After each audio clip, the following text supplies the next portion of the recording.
नमस्कार दोस्तों, आज हम फिर से हिस्ट्री के कुछ इम्पोर्टेंट क्वेश्चन लेके आए हैं जो आरपीएससी फर्स्ट ग्रेड में हेल्पफुल होंगे। तो चलिए स्टार्ट करते हैं। पहला क्वेश्चन है, बीकानेर महाराजा राय सिंह ने राय सिंह महोत्सव ग्रंथ के आरंभ में राव सिंहा से लेकर राय सिंह तक की जो वंशावली है वो किस भाषा में लेखबद्ध की है। ये राय सिंह महोत्सव जो ग्रंथ है वो किस भाषा में लिखा गया है। ये लिखा गया है संस्कृत भाषा में लिखा गया है। राय सिंह महोत्सव ग्रंथ है ये संस्कृत भाषा में लिखा गया है। इसमें कहाँ से कहाँ यानी किस राजा से किस राजवंश तक का वर्णन किया गया है। तो इसमें राव सिंहा से लेकर राय सिंह तक की वंशावली को लिखा गया है। बीकानेर के महाराजा और जो राय सिंह थे इनसे एक और इम्पॉर्टेंट क्वेश्चन बनता है कि बीकानेर में जो जूनागढ़ किला है वो किसने बनवाया था। तो वो बनवाया था महाराजा राय सिंह ने। अगला क्वेश्चन है, बीकानेर के राजा राय सिंह को 1593 में किस अभियान पर भेजा गया था। तो 1593 ईस्वी में इनको दक्षिण भारत के एक अभियान पर भेजा गया था।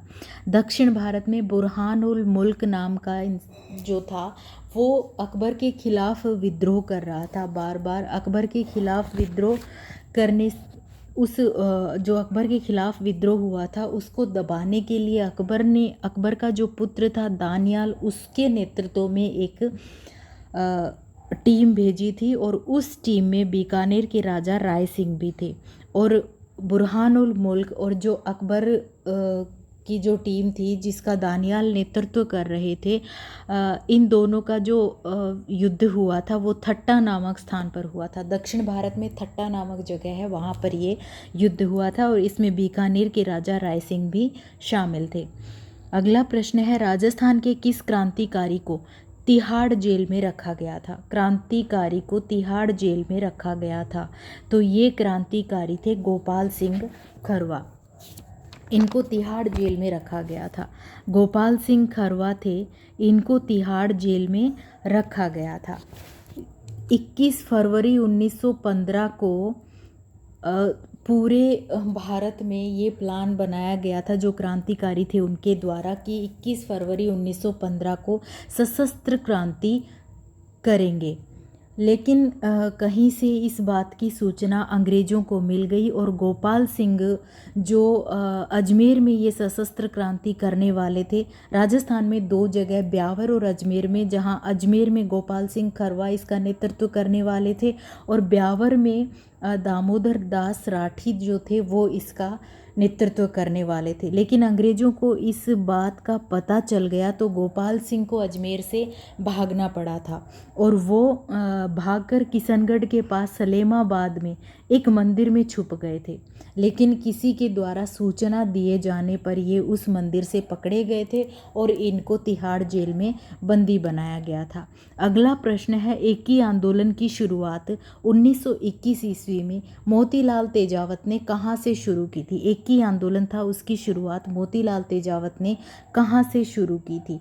तो ये करी थी मातृकुंडिया चित्तौड़ से। मातृकुंडिया चित्तौड़ से ये इस जगह एकी आंदोलन की शुरुआत हुई थी।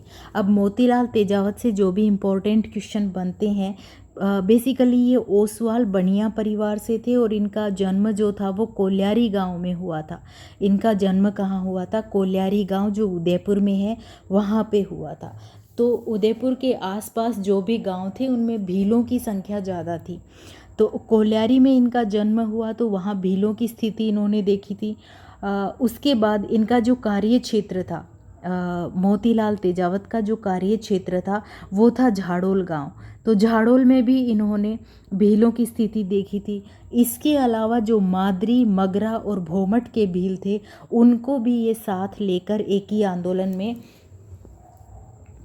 एकी आंदोलन की इन्होंने शुरुआत करी थी। तो ये क्वेश्चन आ सकता है कि मोतीलाल तेजावत के एकी आंदोलन में कहाँ कहाँ के भील शामिल थे। तो 5 जगह के थे, झाड़ोल, कोल्यारी, मादरी, मगरा और भोमट। यहाँ के भील उनके साथ थे।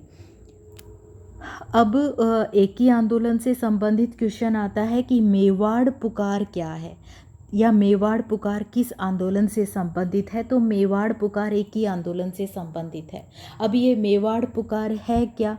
तो ये एक 21 सूत्री मांग पत्र था। जो मेवाड़ पत्र था वो 21 सूत्री एक मांग पत्र था और इसमें 21 मांगें रखी गई थी, लेकिन उसमें से महाराणा ने 3 मांगें नहीं मानी थी।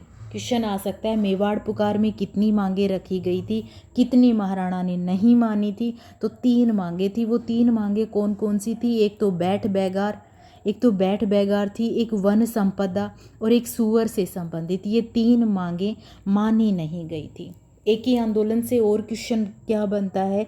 वो बनता है कि नीमड़ा नरसंहार किस आंदोलन से संबंधित है? नीमड़ा नरसंहार किस आंदोलन से संबंधित है? तो जो नीमड़ा नरसंहार है वो एक ही आंदोलन से संबंधित है। विजयनगर में एक गांव है नीमड़ा, वहीं पे ये भील एकत्रित होके विद्रोह कर रहे थे, जहाँ पे जो 1922 ईस्वी की बात है ये, और यह मेजर सूटन ने यहाँ पर भीलों पर गोलीबारी करी थी, जिसमें बहुत सारे भील मारे गए थे और यही नीमड़ा नरसंहार के नाम से जाना जाता है। अगला प्रश्न है बीकानेर राज्य प्रजा परिषद की स्थापना कब हुई थी? तो बीकानेर राज्य प्रजा परिषद की स्थापना हुई थी 1942 ईस्वी में इसकी स्थापना हुई थी। तो बीकानेर प्रजा परिषद से पहले 4 अक्टूबर 1936 को वैद मघाराम नाम के आदमी थे, जिन्होंने बीकानेर प्रजा मंडल की स्थापना की थी। बीकानेर में जो राजाओं द्वारा अत्याचार किए जा रहे थे या फिर राजस्थान की जितनी भी रियासत थी उन सब में जब प्रजामंडल स्थापित किए जा रहे थे, तो मघाराम जी ने सोचा कि क्यों ना बीकानेर में भी प्रजामंडल की स्थापना की जाए। तो 4 अक्टूबर 1936 को मघाराम ने वहाँ पर बीकानेर प्रजामंडल की स्थापना की थी, लेकिन यहाँ के जो राजा थे महाराजा गंगा सिंह, उनको ये बात बर्दाश्त नहीं हुई और अगले ही साल 1937 में उन्होंने, यानी कि 1 साल के अंदर अंदर उन्होंने इस प्रजामंडल को बैन कर दिया था। उसके बाद और मघाराम जी को 6 साल के लिए बीकानेर से निर्वासित कर दिया था। उसके बाद 1942 ईस्वी में यहाँ पर बीकानेर राज्य प्रजा परिषद की स्थापना हुई थी। अब बीकानेर राज्य प्रजा परिषद की स्थापना की किसने थी? तो बीकानेर राज्य प्रजा परिषद की स्थापना की थी रघुवर दयाल गोयल ने। इसके जो गठनकर्ता थे और इसके जो अध्यक्ष थे वो भी रघुवर दयाल गोयल थे। और किसके साथ मिलकर इन्होंने बीकानेर राज्य प्रजा परिषद की स्थापना की थी? तो उसमें थे लक्ष्मण दास स्वामी थे और बाबू मुक्ता प्रसाद। बीकानेर में आज भी कॉलोनी भी है बाबू मुक्ता प्रसाद कॉलोनी, तो वो इन्हीं के नाम पर है, जिन्होंने बीकानेर राज्य प्रजा परिषद की स्थापना में सहयोग किया था। बीकानेर राज्य प्रजा परिषद के अध्यक्ष कौन थे? अध्यक्ष और गठनकर्ता दोनों एक ही थे, वो थे रघुवर दयाल गोयल। लास्ट क्वेश्चन है विजय सिंह पथिक ने कौन सा समाचार पत्र निकाला था? विजय सिंह पथिक ने कौन सा समाचार पत्र निकाला था? तो विजय सिंह पथिक ने जो समाचार पत्र निकाला था उसका नाम था राजस्थान केसरी। राजस्थान केसरी इसका नाम था और राजस्थान केसरी से बहुत सारे इम्पोर्टेंट क्वेश्चन बनते हैं। पहला तो राजस्थान केसरी किस तरह का समाचार पत्र था, यानी कि ये दैनिक समाचार पत्र था या साप्ताहिक? तो राजस्थान केसरी समाचार पत्र था वो साप्ताहिक समाचार पत्र था। विजय सिंह पथिक ने इसको कैसे निकाला इसको? तो विजय सिंह पथिक जब वर्धा गए थे, महाराष्ट्र में है जो, तो वहाँ जब ये गांधी जी से मिले थे तो गांधी जी ने ये कहा, जिस संघ के विजय सिंह पथिक सदस्य थे, राजस्थान सेवा संघ के, तो गांधी जी ने कहा कि तुम्हें अपने संघ का प्रचार करने के लिए एक समाचार पत्र निकालना चाहिए। तो विजय सिंह पथिक ने वहीं से राजस्थान केसरी समाचार पत्र का प्रकाशन प्रारंभ कर दिया था। अब समाचार पत्र निकालने के लिए पैसों की ज़रूरत होती है, तो आर्थिक जिम्मेदारी कौन उठाएगा इसकी? तो आर्थिक जिम्मेदारी उठाई थी जमुना लाल बजाज, जो उस टाइम के बिलियनियर मान लो, उस टाइम के अंबानी लगा लो। जमुना लाल बजाज जो उस टाइम के अंबानी की तरह ही बहुत पैसे वाले थे, तो उन्होंने जो है इस समाचार पत्र की सारी आर्थिक जिम्मेदारी थी वो इन्होंने उठाई थी। इसके सह संपादक थे वो थे रामनारायण चौधरी और ईश्वरदान आसिया। हरि भाई किंकर, बहुत सारे लोग इससे जुड़े हुए थे। उनमें एक और जो इम्पोर्टेंट नाम आता है वो हरि भाई किंकर का आता है। सह संपादक थे रामनारायण चौधरी और ईश्वरदान आसिया। लेकिन जो ये इतना प्रसिद्ध हो गया था ये समाचार पत्र, तो अंग्रेज़ों को ये बात बर्दाश्त नहीं हुई थी और अंग्रेज़ों ने इसका विरोध किया। तो विजय सिंह पथिक ने इस समाचार पत्र को बंद नहीं किया था, बल्कि उन्होंने इस समाचार पत्र का नाम बदल दिया था और उसका नाम बदलकर उन्होंने क्या रखा, नवीन राजस्थान नाम से इस समाचार पत्र को प्रकाशित करने लग गए थे। और ये 1922 ईस्वी में था। जो राजस्थान केसरी नाम से प्रकाशित किया जाता था वो 1919 ईस्वी में प्रकाशित किया जाता था, और जो नवीन राजस्थान नाम से प्रकाशित किया जाने लगा ये घटना 1922 की है। प्रकाशक अभी भी विजय सिंह पथिक के हाथ में था, लेकिन इसके जो संपादक थे वो अब किशोर सिंह वर्मा बन गए थे।